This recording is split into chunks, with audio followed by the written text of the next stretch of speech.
Bismillahirrahmanirrahim. Alhamdulillahirabbil alamin, arrahmanirrahim. Maliki yaumiddin. Iyyaka na'budu wa iyyaka nasta'in. Ihdinas siratal mustaqim. Siratal ladzina an'amta 'alaihim ghairil maghdubi 'alaihim waladdallin. Amin. Wassalatu wassalamu ala Rasulillah wa ala alihi wa sahbihi wa man walah. Rabbana zidna ilma warzuqna fahman wa hikmah. Kita sambung perbincangan tentang mazhab Syiah.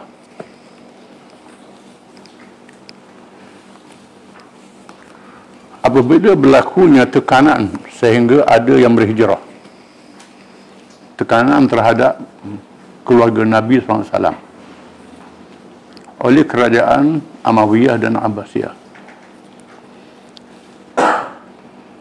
kerana takut kepada pengaruh mereka itu pada asalnya.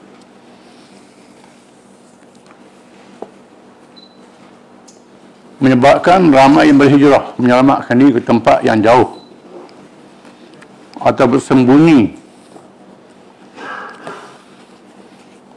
sehingga ke Morocco, termasuk di Asia Tenggara ni yang masih ada keturunan Ahli Bait, tak dinafikan, termasuk di Asia Tengah, kerana mereka menyelamatkan diri daripada tekanan.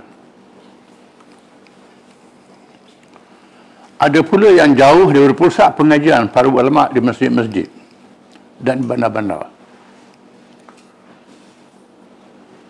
Dan ada juga yang berdakwah dan berjihad di tempat yang jauh, menyebabkan berlakunya ijtihad yang berbeza.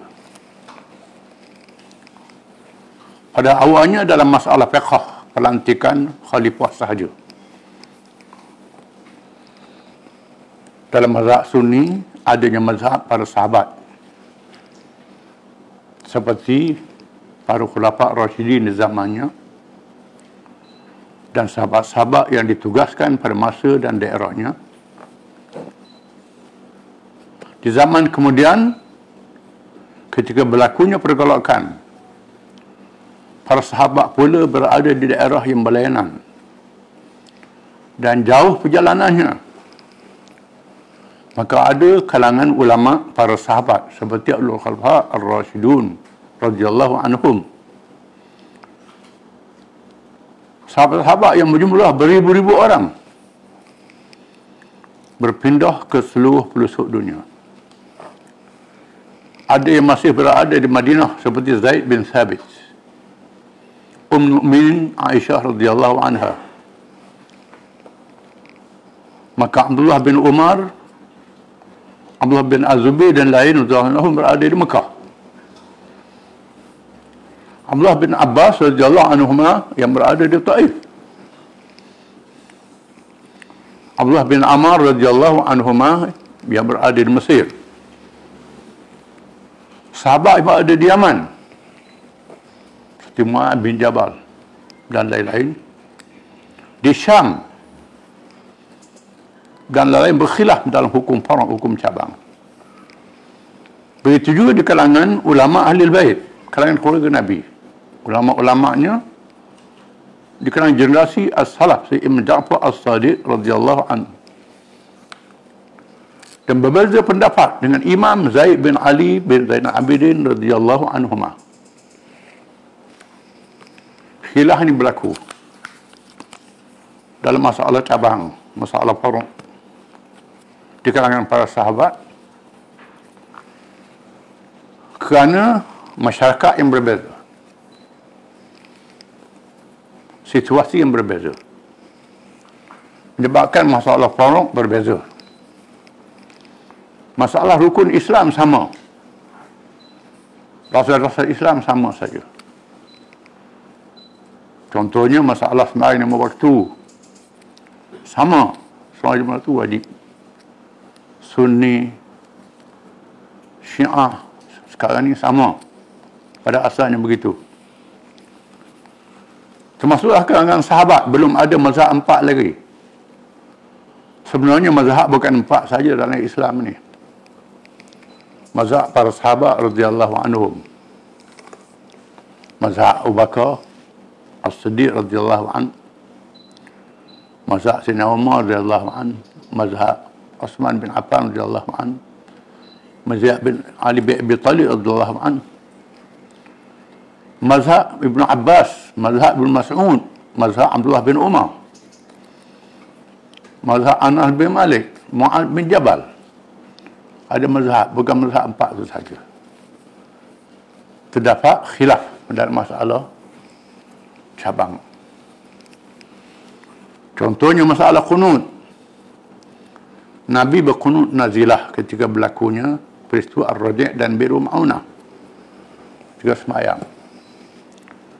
Ada mazhab yang tak ada pada masa Nabi baca qunut itu. Ada mazhab yang mengaitkan bahawa Nabi baca qunut kerana sebab-sebab Biru Ma'unah. Ada mengatakan tidak, tiap semayang subuh ada qunut. Ini khilaf. Tapi semayang waktu tak ada beza. Itu juga baca Bismillahirrahmanirrahim.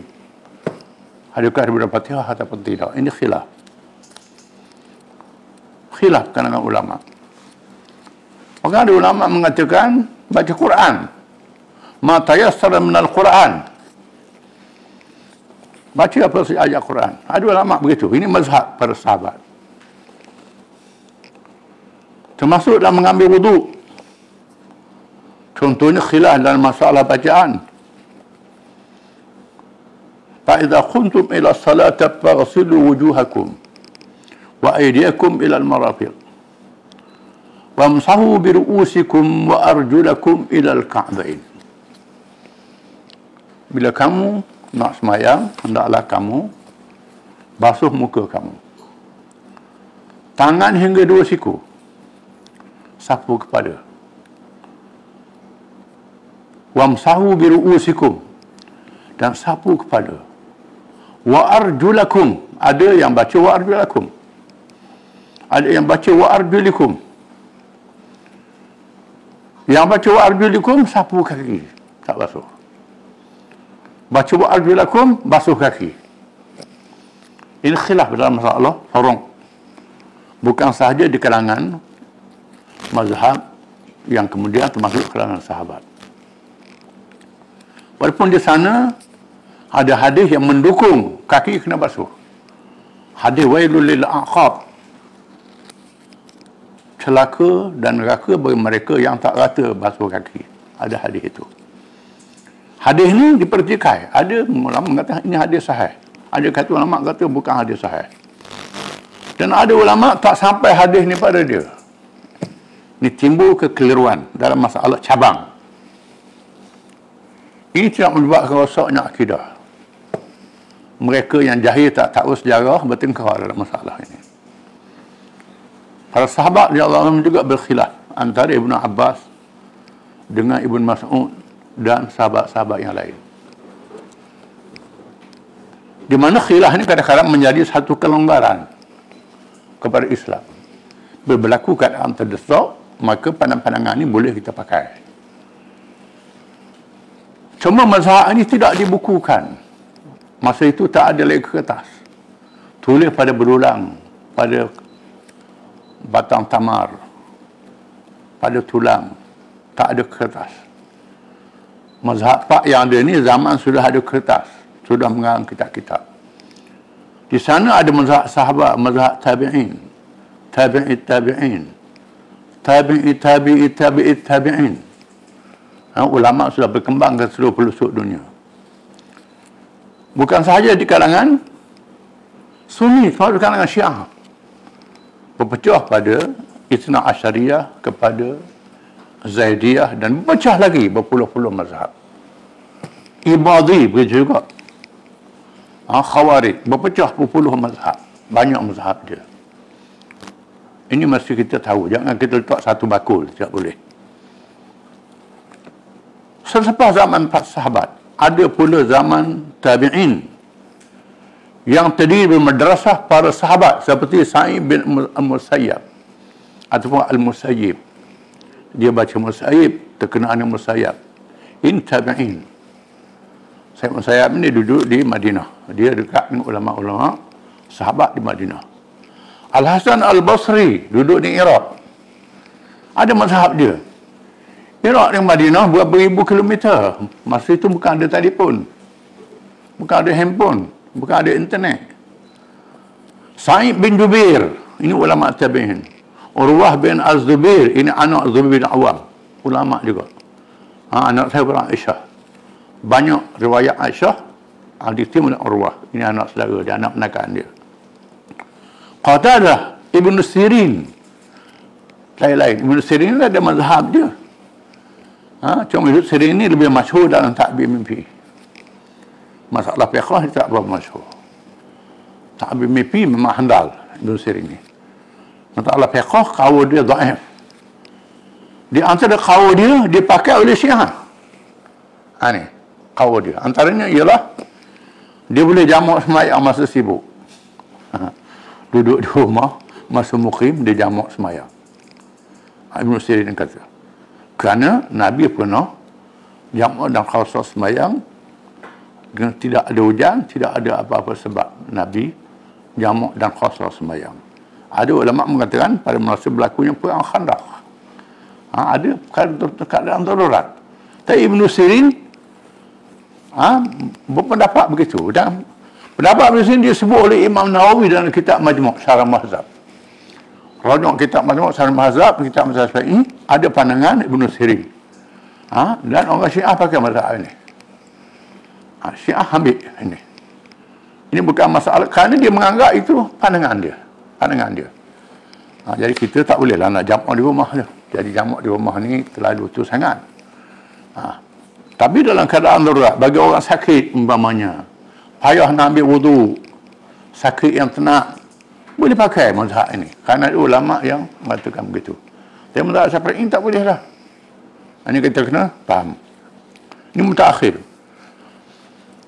Ibn Sirin. Ibn Sirin ni dia masyhur dalam ta'bir mimpi.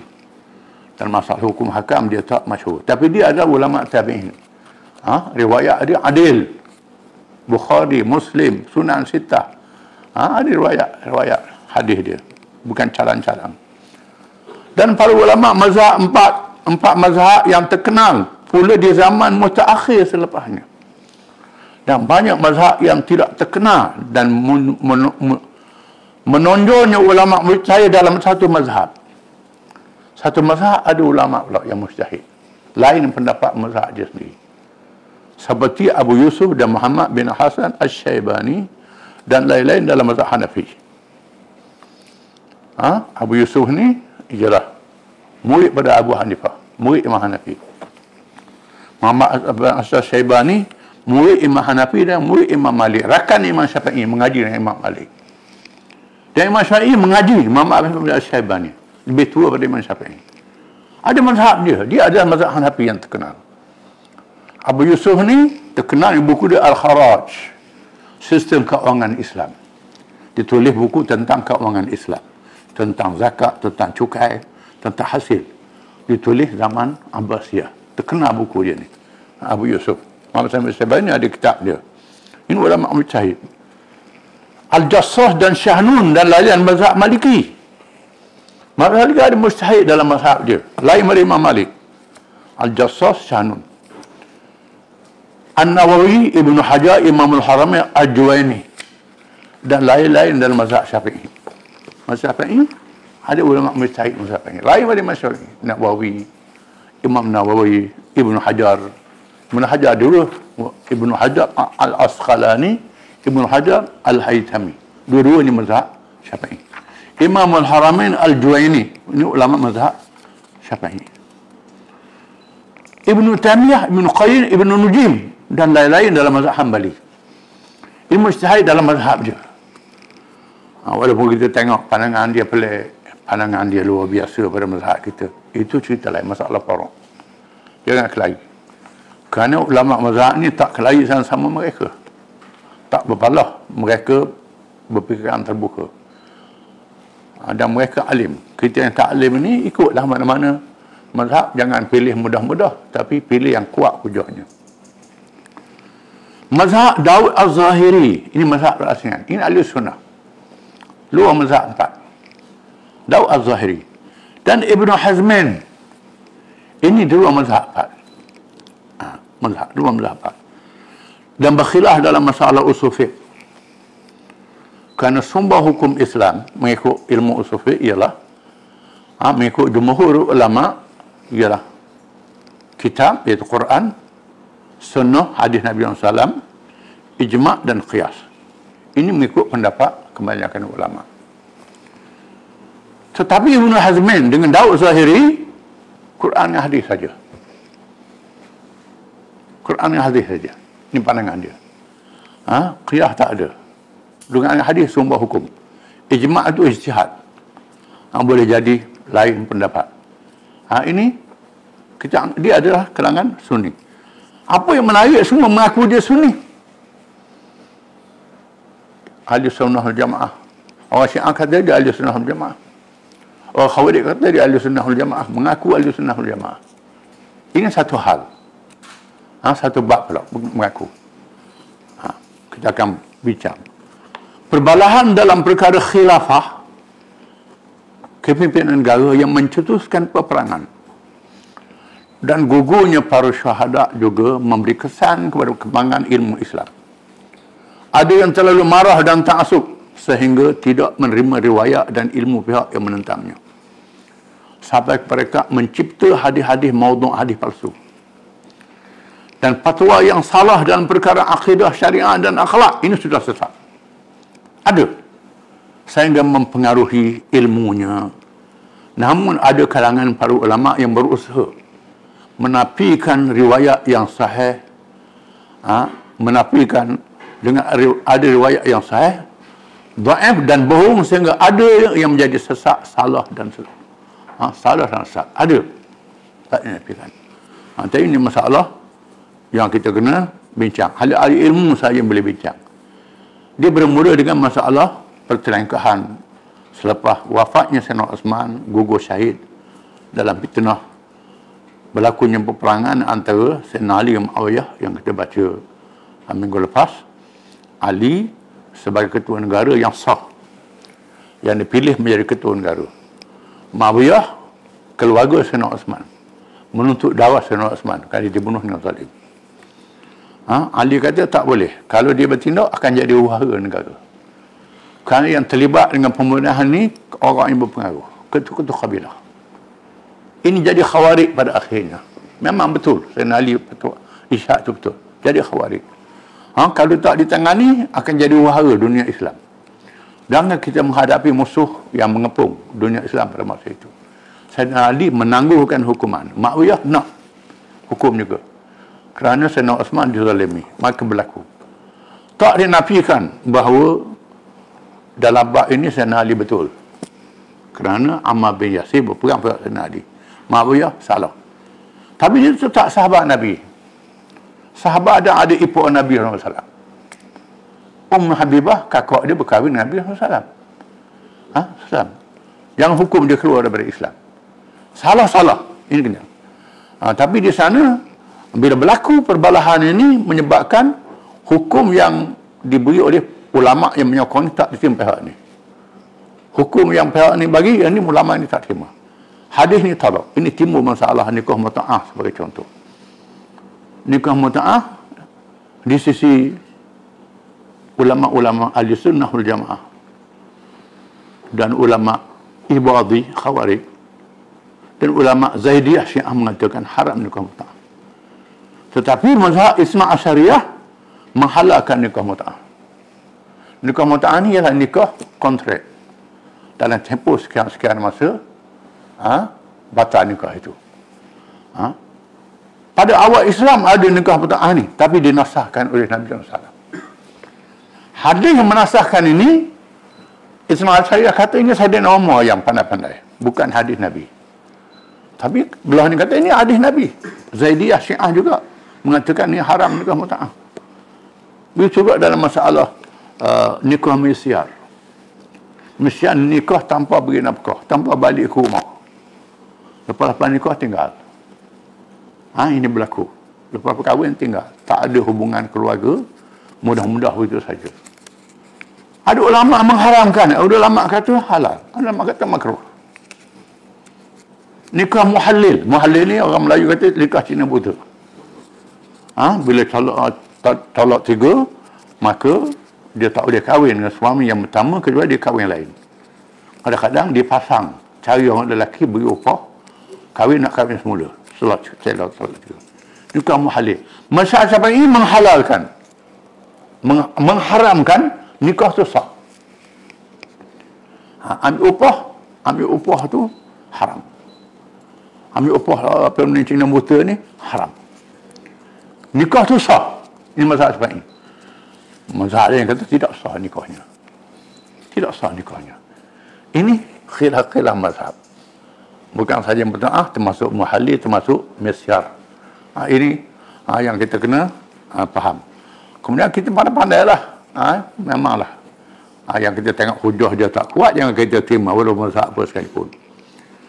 Perlu dipahami ada yang salahnya dalam perkara ijtihad yang tidak mengeluarkan dirinya dari iman dan Islam. Hanya sekadar fasik saja. Dan yang sudah keluar daripada Islam walaupun mengaku Islamnya ada juga. Contohnya mazhab Syiah mengatakan Sayyidina Ali jadi nabi. Ada Syiah mengatakan begitu. Sayyidina Ali jadi nabi. Ada. Kalangan Syiah. Tapi bukan semua Syiah. Bukan semua Syiah. Ada Syiah mengatakan Sayyidina Ali ni jadi nabi. Ada Syiah mengatakan Quran yang ada ni tak betul. Quran tu yang ada ni diubah. Itu sudah mutawatir. Ada, tak dinafikan. Tapi bukan semua. Yang kita pukul semua kafir belaka Syiah, kafir semua Khawarij. Itu tidak boleh, tidak boleh. Ini kena hati-hati, kena hati. Dan dia ada fiqh. Syafi'i ada fiqh dia, Maliki ada fiqh dia, Hanafi ada fiqh dia, Maliki ada fiqh dia, Ibnu Hazmin ada fiqh dia, Al-Muhalla fiqh dia, Isna Asyariyah ada fiqh dia, Mazhab Zaidiyah ada fiqh dia, Ibadiyah ada fiqh dia. Ada fiqh masing-masing, kitab fiqh tu ada. Dan kitab tu tebal-tebal, besar kitabnya, dan dikaji hujah-hujahnya. Dan ada kitab yang fiqh perbandingan, kita akan baca kemudian. Ada yang jahil, tapi ramai juga yang jahil. Diampun oleh Allah yang Maha Pengampun lagi Maha Penyayang kepada hamba kerana jahilnya. Yang jahil diampun oleh Allah Ta'ala. Tanggungjawab kita menyelamatkan mereka yang jahil ini. Membetulkan mereka yang salah. Mereka yang salah ini kita akan betulkan. Betul dengan hujah. Bukan dengan perang. Bukan dengan perang. Dengan hujah. Dan sebab itu tak berlaku perang zaman Abbasiyah, zaman Amawiyah ni. Tak berlaku perang banyak. Berlaku hujah. Perang dengan orang bukan Islam je. Dengan mazhab-mazhab ni tak perang. Perang sikit sangat je. Sekarang, bahkan bila perang sekalipun Sayyidina Ali, karamallahu wajhah, Allah tanya Sayyidina Ali, bagaimana puak-puak Khawarij ni? Amusyrikунahum? Allah tanya Sayyidina Ali, adakah mereka ni orang musyrikin? Puak-puak Khawarij yang perang Sayyidina Ali. Sayyidina Ali kata, la min asyirki farru. Tidak, mereka lain daripada syirik. Mereka tidak syirik. Tanya, amunafiqun, adakah mereka itu munafik? Puak-puak Khawarij ni? Saya kata, la.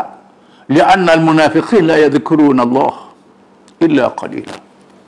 Mereka tidak munafik. Kerana orang munafik ni tak berzikir. Mereka kan kuat berzikir, Khawarij ni. Beribadat, tahajud, sampai pucat, sampai kerang dari. Kuat ni semayang. Mereka tidak munafik. Fama haluhum? Otak saya Nabi. Dah, nak kata apa? Mereka ni. Musyrikin tidak, munafik tidak. Nak kata apa? Saya kata, ikhwanuna baghaw alaina. Mereka saudara-saudara kita yang melampau terhadap kita. Nabi kata. Mereka saudara kita yang melampau terhadap kita. Sesuai alis dengan kata, uqtuluhum muqbilin watrukuhum mudbirin. Kalau mereka hadap kita, perang. Mereka lagi, jangan kejar. Jangan kejar. Biar mereka lagi. Kalau mereka diam, jangan berperang dengan mereka. Ini sikap Sayyidina Ali pada masa itu. Tapi sekarang ini tidak.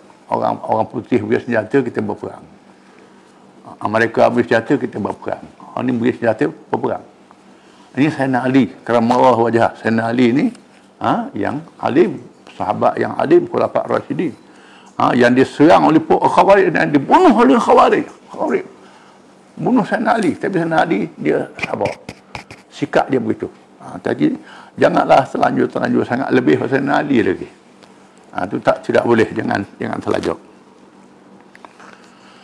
Keadaan yang berpanjangan masanya dan makin jauh, tempatnya muncul pula firqah akidah yang sesat.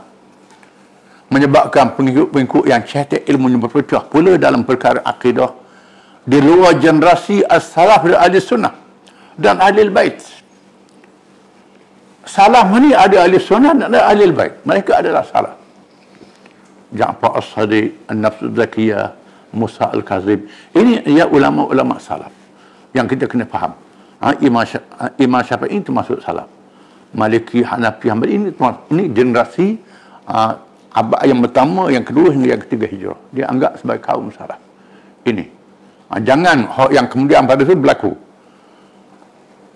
Kemudian lepas kemudian ini berlaku Qadariyah, Jabariyah, Mu'tazilah, Musyabbihah, Batiniyah dan segala cabangnya masuk dalam masyarakat.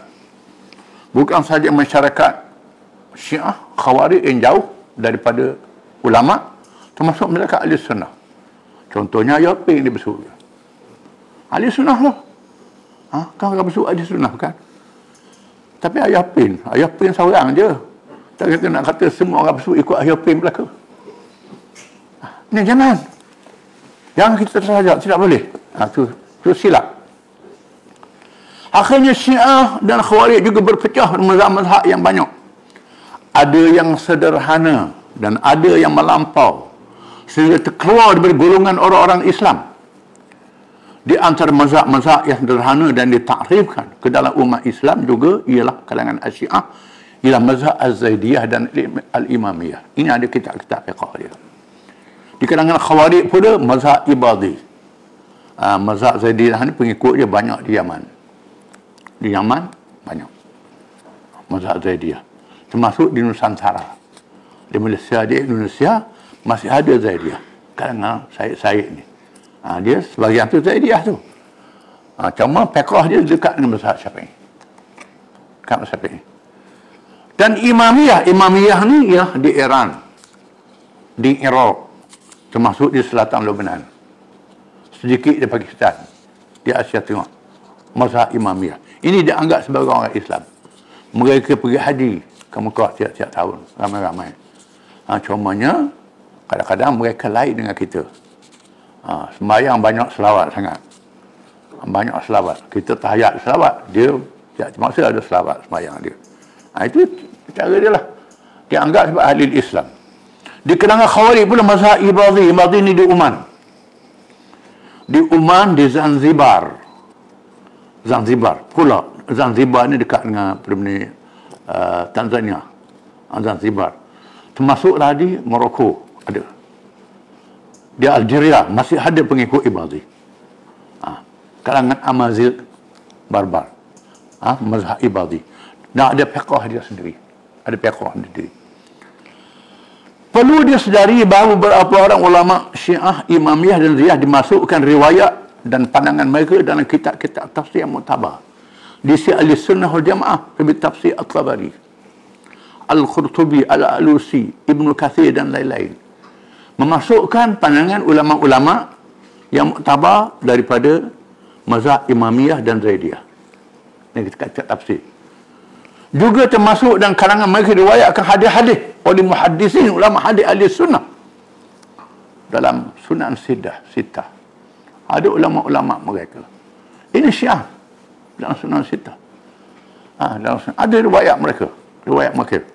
Jadi kita duk pakai Sunan Sittah nak hukum semua Syiah tu kafir. Tidak boleh. Ni kena teliti.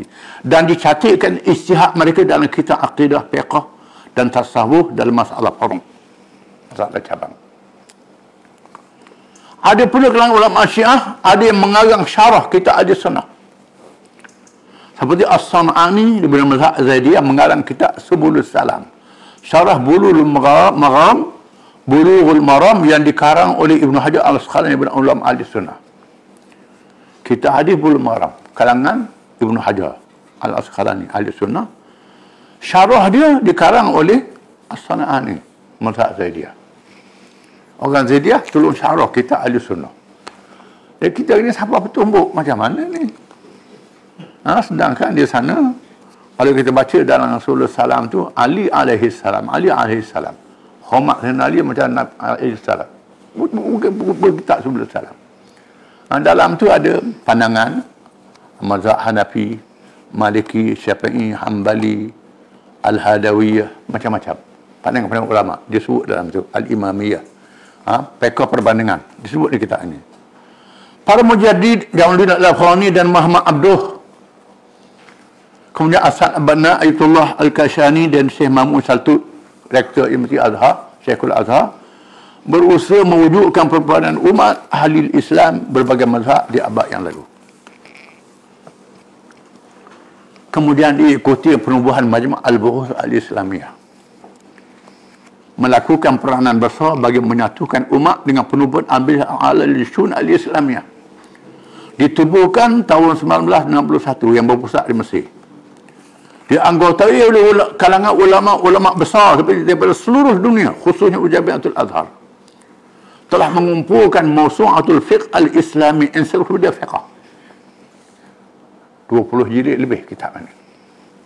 Ensiklopedia fiqh dikumpul pendapat 8 mazhab yang ditulis dalam kitab yang muktabar, sama ada secara khusus atau dalam pengajian fiqh muqaran dengan mazhab, iaitu Hanafi, Maliki, Syafi'i, Hambali dan Zahiri daripada ahli sunnah, dan mazhab Zaidiyah dan Imamiyah daripada Syiah, dan mazhab Ibadi daripada Khawarij, dengan kajian yang menunjukkan wujudnya khilaf dalam masalah ijtihad yang tidak boleh dikeluarkan mereka daripada golongan umat Islam. Ini kena sedar, jangan kita mudah-mudah dalam masalah ini. Wallahu a'lam. Cukup soal ni, panjang dia punya pertanyaan.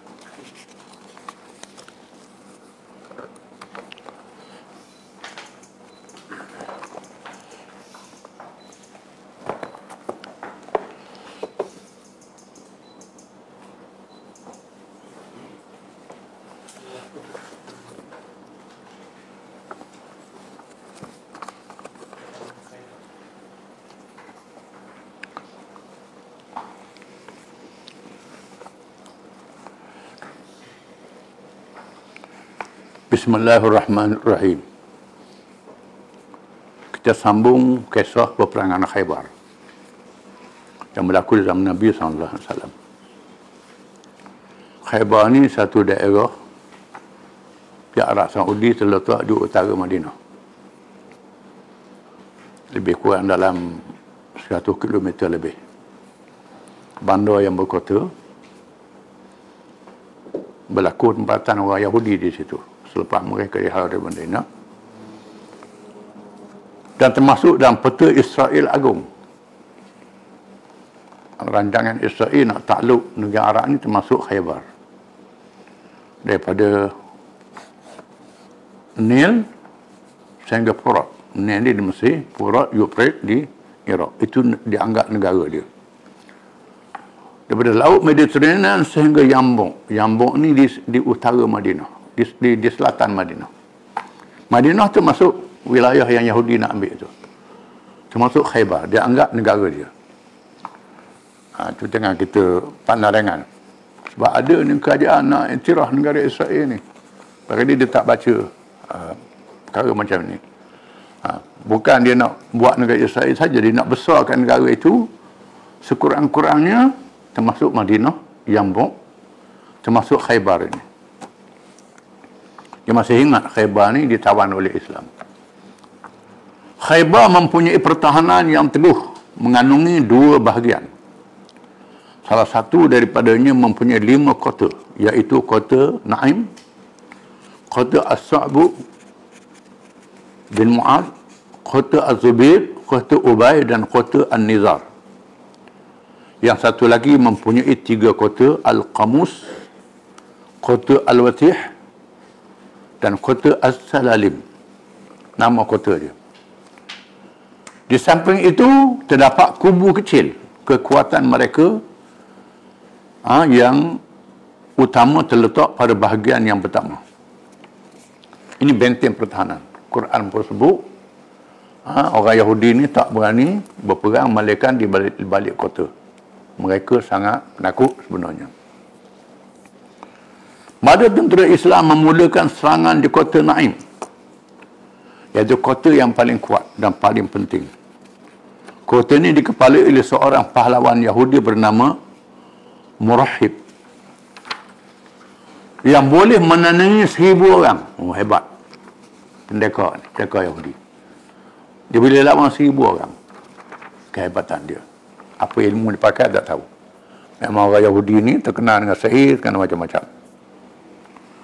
Apabila sampai di kota itu, Ali radhiyallahu anhu mengajar orang-orang Yahudi menganut Islam. Sayyidina Ali yang memegang bendera Islam, ikut arahan Nabi SAW. Jangan serang lagi. Ajak mereka masuk Islam. Mereka menolak, bahkan mereka keluar untuk bertempur. Setelah berada di medan, tiba-tiba ketua mereka yang bernama Murahib itu mencabar sesiapa yang berani dengan melawannya, dengan berkata, akulah pahlawan yang terkenal di Khaybar bernama Murahib, pahlawan yang pernah diuji. Sila, siapa nak lawan aku? Tiba-tiba tampil Amir bin Al-Aqwa radhiyallahu anhu untuk menentangnya. Seorang sahabat berani. Amir bin Al-Aqwa mancip, lawan. Berkata, akulah Amir, seorang pahlawan yang dikenali juga di Khaybar, kata dia. Pahlawan yang pernah mengharungi peperangan. Sila. Lalu keduanya bertempur, satu lawan satu. Oleh kerana pedang Amir lebih pendek, pedang dia pendek, pedang Amir ini, menyebabkan dia tersilap tetuk. Dia silap tak kena dan senjatanya sendiri mengenai dirinya, menyebabkan dia gugur syahid. Kena dia gugur syahid. Rasulullah SAW bersabda, untuknya 2 pahala. Nabi kata. Mengikut dalam kitab mengatakan, ada sahabat kata dia bunuh diri. Nabi kata tidak, dia dapat 2 pahala. Walaupun dia bunuh senjata dia sendiri, itu kesilapan. Berperang dengan musuh, walaupun bunuh senjata kawan, masuk mati syahid juga. Dia dapat 2 pahala. Murahib mencabar lagi, meminta lawan. Minta lawan lagi. Tiba-tiba Ali bin Abi Talib karamallahu wajhah tampil untuk menentang Murahib. Sayyidina Ali tampil ke hadapan untuk melawan Murahib, dan dengan berkata, bersajuk, Sayyidina Ali bersajuk, ana alladhi sammatni ummi Haidarah ufihim bisa'i kaila sandara, kata Sayyidina Ali. Ini syair Sayyidina Ali ni.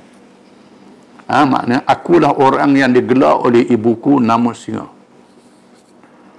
Aku sukatkan kepala musuh dengan gantang laksana menyukat buah bidara.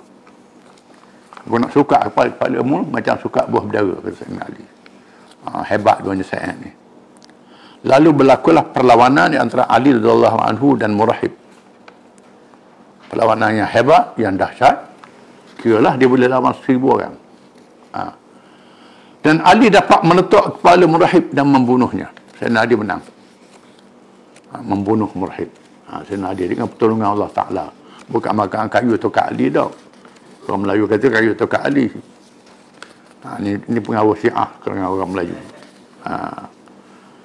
Kemudian Ali radhiyallahu anhu memerintah bala tentera supaya berada lebih dekat kepada kota musuh. Tiba-tiba muncullah pula seorang pahlawan Yahudi yang bernama Yasir, iaitu saudara pada Murahib, adik-beradik dia. Az-Zubair radhiyallahu anhu tampil ke hadapan menentangnya. Zubair berkata, Zubair bin Awam radhiyallahu tampil ke hadapan untuk lawan. Ibunya Sufiyah radhiyallahu anha bertanya kepada Rasulullah SAW, adakah dia dapat membunuh anak saya? Mak dia boleh bunuh anak saya ke tak? Mak kata, tanya Nabi. Banyak orang puan dia juga dalam perang, duduk di Mekah ni, tengok berjauh. Rasulullah SAW bersabda, anakmu lah yang dapat membunuhnya. Rasulullah kata, tak, anakmu menang rela dapat bunuh musuh itu.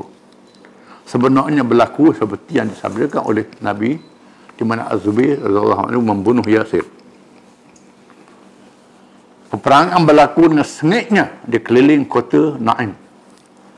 Ramai di kalangan tentera Yahudi berjaya dibunuh, menyebabkan mereka berundur ke kota As-Sa'bu.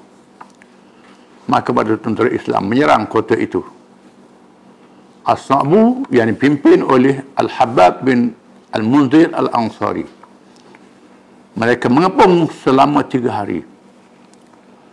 Ketua tentera Islam ialah Al-Munzir bin Habab bin Munzir Al-Ansari yang memimpin tentera Islam. Kepung kota ni. Pasukan panahnya terdiri dari kabilah Aslam dari keluarga Saham. Mereka kekurangan makanan sehingga menyembelih keldai. Makanan habis. Sehingga sembelih keldai. Keldai ni mengikut hukum syaraknya tak boleh makan. Tapi keadaan darurat boleh makan. Tak ada makanan. Apabila mereka menjerang kuyuk untuk memasuknya dan diketahui oleh Rasulullah SAW, dia melarangnya, Nabi larang dan berdoa supaya Allah memberi pertolongan kepada mereka. Ya Tuhanku, Engkau Maha Pengetahui keadaan mereka. Mereka tiada mempunyai kekuatan dan aku tidak ada apa-apa untuk memberi kepada mereka. Oleh itu berilah pertolongan kepada mereka melawan kota yang paling banyak bekalan makanan dan persian untuk mereka. Nabi doa. Tak ada makan lagi yang keledai lah. Kebetulan kota itu ialah Asr. Akhirnya mereka dapat menawan kota As-Sa'bu sebelah petang sebelum jatuh matahari. Kota yang kedua ditawan. Kota itu masih ada sehingga sekarang ni sebenarnya. Mereka yang ada peluang pergi melawat Khaybar akan melihat bekas-bekas kota ni masih ada lagi. Kemudian orang-orang Yahudi berundur ke kubu Az-Zubair. Sebuah kubu yang kuat dan suka menghampirinya dengan tentera berkuda dan tentera berjalan kaki. Seperti seorang Yahudi mendedahkan rahsia pertahanan kubunya. Ada orang Yahudi yang belok, yang tak sokong orang dia. Ada juga orang kafir yang tak sokong orang dia, yang benci berkezaliman. Membocorkan rahsia, iaitu mereka mendapat bekalan melalui saluran bekalan mata air yang mereka mengambilnya di waktu malam. Ada mata air yang mereka ambil waktu malam, di mana mereka boleh bertahan walaupun kepungan selama sebulan. Ada bekalan air, sebulan boleh bertahan. Maka Rasulullah SAW memerintah supaya diputuskan airnya, diputuskan mata airnya, dibenarkan kita sekat bekalan musuh. Ini strategi peperangan. Oleh kerana tidak tahan menghadapi dahaga, mereka keluar daripada kota itu menentang tentera Islam. Sehingga beberapa orang gugur syahid dan beberapa orang Yahudi dapat dibunuh. Walau bagaimanapun, bala tentera Islam dapat mengalahkannya setelah mengepungnya beberapa hari. Kemudian orang-orang Yahudi bertahan di kota Ubay dan bertahan di dalamnya. Bala tentera Islam melakukan kepungan. Orang-orang Yahudi menghantar 2 orang pahlawan mereka. Satu demi satu mencabar satu lawan satu. Pahlawan yang kedua ditentang oleh Abu Dudanah radhiyallahu anhu yang memakai kain lilit merah. Dengan cepat Abu Dudanah membunuh pahlawan Yahudi yang menentangnya, dan dengan cepat dia menyerangnya dan masuk ke dalam kubu musuh dengan diikuti oleh bala tentera Islam yang merempuh masuk ke dalam kubu. Dan berlakunya pertempuran sehingga musuh berundur ke kota Nizar, iaitu kota terakhir dalam daerah yang pertama di Khaybar. Perang Khaybar ini perang yang sengit. Di dalam kota Nizar yang dianggap sangat kuat ini, orang-orang Yahudi meletakkan orang-orang perempuan dan kanak-kanak, benteng manusia. Diletak perempuan dan kanak bersama mereka, tidak seperti kota dan kubu-kubu yang lain. Di sini berlakunya hukum fiqh. Bila musuh menggunakan perisai manusia, apa hukum? Tembok ke tembok, budak-budak, kanak-kanak. Termasuklah tawanan perang. Dia ambil tawanan kita, dia letak depan, jadi perisai. Macam mana? Kalau kita tembok, kawan kita. Tak tembak, musuh tembak kita. Ini hukum perang dalam Islam. Mengikut hukum boleh tembak walaupun kawan kita. Kerana nak hadapi lebih bahaya. Dan kawan-kawan kita yang kena peluru kita itu mati syahid. Hukum mati syahid juga. Macam syahid perang. Berperang dengan musuh. Kalau keadaan darurat berlaku, begitu. Pada tentera Islam menyerang dan mengasok kubu ini dengan serangan hebat. Oleh kerana ia terletak di atas bukit, maka menjadi sukar untuk menawannya. Orang-orang Yahudi berkurung dalam kota ini dengan melontarkan panah dan batu tanpa keluar daripadanya. Akhirnya Rasulullah SAW memerintah supaya dipasang minjanik. Minjanik ialah sejenis senjata berat yang melontar batu besar ke arah kota musuh. Bidah. Iaitulah digunakan kayu pembidas, diletakkan batu besar di atas ujungnya dan dilepas, batu besar masuk dalam kota. Ini senjata zaman dulu. Macam Meri Amsar lah. Dengan menjanik, kota Nizar dapat ditembusi dan tentera Islam terus masuk ke dalam kota dan bertempur dengan sengit menentang musuh. Akhirnya mereka lari bertempiaran dengan meninggalkan perempuan dan kanak-kanak menjadi tawanan. Maka daerah bahagian pertama berjaya ditawan, di mana orang-orang Yahudi terpaksa meninggalkan kubu-kubu kecil bahagian itu, bahagian ini untuk bertahan di bahagian kedua. Kubu kecil tinggal, pergi bahagian lain pula. Rasulullah SAW mengarahkan supaya serangan dilancarkan ke bahagian kedua yang diperintah oleh pemimpin Yahudi Bani Nadir, iaitu Abu Al-Haqiq, yang dibantu oleh bala tentera Yahudi yang berundur daripada bahagian yang pertama. Bahagian ini mempunyai 3 kota, iaitu Al-Qamus, Al-Watih dan As-Sulalim. Terdapat kekhilafan di kalangan ulama sirah. Adakah bahagian ini ditawan dengan perang atau menyerah kalah tanpa tutangan? Ulama sirah Nabawiyah khilaf dalam menakarkan kisah kubu terakhir ini. Ibnu Ishaq rahimahullah, di mana riwayat yang dikenali dengan sirah Ibnu Hisham, menegaskan bahawa pertempuran berlaku di kota Al-Wasih. Mengikut catatan Ibnu Ishaq, sirah Ibnu Hisham, berlaku dengan perang. Tetapi Al-Waqidi menyatakan bahawa kota-kota tersebut menyerah kalah dengan perundingan, dan ada juga ulama yang mengumpulkan kedua riwayat ini dengan menyatakan bahawa pertempuran berlaku di peringkat awal kota Al-Qamus dan akhirnya musuh menyerah untuk berunding. Memang perang berlaku dan akhirnya berunding dan menyerah. Dan 2 kota lagi menyerah dengan perundingan tanpa pertempuran. Walau bagaimanapun, kepungan berlaku selama 15 hari. 15 hari berperang. Bukan pendek. Dan orang-orang Yahudi terus bersembunyi di dalam kota sehingga melihat Rasulullah SAW bersedia untuk memecahkan kota dengan serangan menjanik senjata berat. Mereka pun keluar untuk berunding setelah merasakan tidak ada harapan lagi untuk bertahan. Di mana Ibn Abil Haqiq menghantar utusannya menemui Rasulullah SAW untuk berunding. Minggu depan ini kita baca bagaimana perundingan itu berlaku. Wallahu a'lam.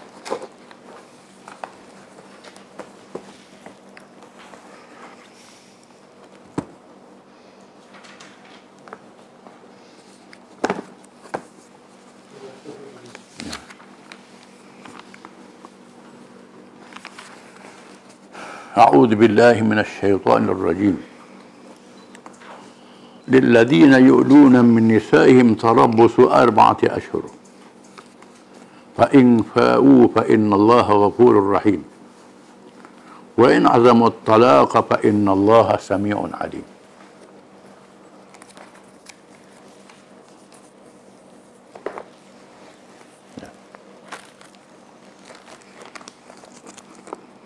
Yang bermaksud kepada orang-orang yang bersumpah tidak akan mencampuri isteri mereka, diberikan tempoh 4 bulan. Setelah itu juga mereka kembali mencampurinya, maka sesungguhnya Allah Maha Pengampun lagi Maha Mengasihani. Dan jika mereka berazam hendak menjatuhkan talak menceraikan isteri, maka sesungguhnya Allah amat mendengar lagi amat mengetahui. Ini berlaku di zaman jahiliah, di mana orang lelaki, suami menzalimi isteri dia yang tak berkenan dengan cara gantung, tak cerai. Dengan sumpah pula. Bersumpah tak mahu bersubuh dengan isteri dia selama-lama. Ataupun 4 bulan. Allah Ta'ala beri tempoh 4 bulan dalam ayat ini.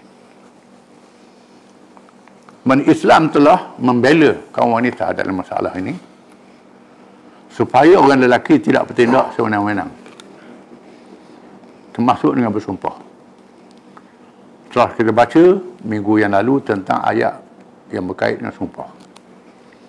Kalau kita bersumpah sekalipun, bersumpah nak buat suatu perkara yang baik, tak mahu buat, lebih baik kita langgar sumpah itu dan bayar kafarah, itu lebih baik.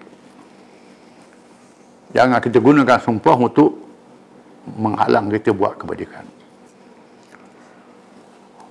Kita langgar sumpah, bayar sumpah, dapat pahala. Setengah ulama kata tak payah bayar denda, tapi jumhur kata kena bayar denda, iaitulah memberi makan 10 orang miskin ataupun pakaian 10 orang miskin, mengikut yang sesuai dengannya. Ataupun pilihan yang kedua, membeliharakan hamba. Yang ketiga, puasa selama 3 hari, di mana kafarah dia pilihan, boleh buat pilihan. Sama ada beri makan orang miskin 10 orang, beri pakaian kepada orang miskin 10 orang, ataupun membeliharakan hamba, ataupun puasa 3 hari. Langgar sumpah itu. Begitulah mereka melakukan irak. Yang bersumpah tidak akan bersubuh dengan isteri dia. Tujuannya nak menyeksa perempuan itu, tak mau balik rumah dengan sumpah ataupun sebagainya. Sumpahlah, kuat dengan sumpah. Ini cara jahiliah. Allah Ta'ala kata, Allah beri tempoh selama 4 bulan. Kalau mereka dapat menunaikan, yakni bayar denda, Allah Ta'ala maha pengampun dan penyayang.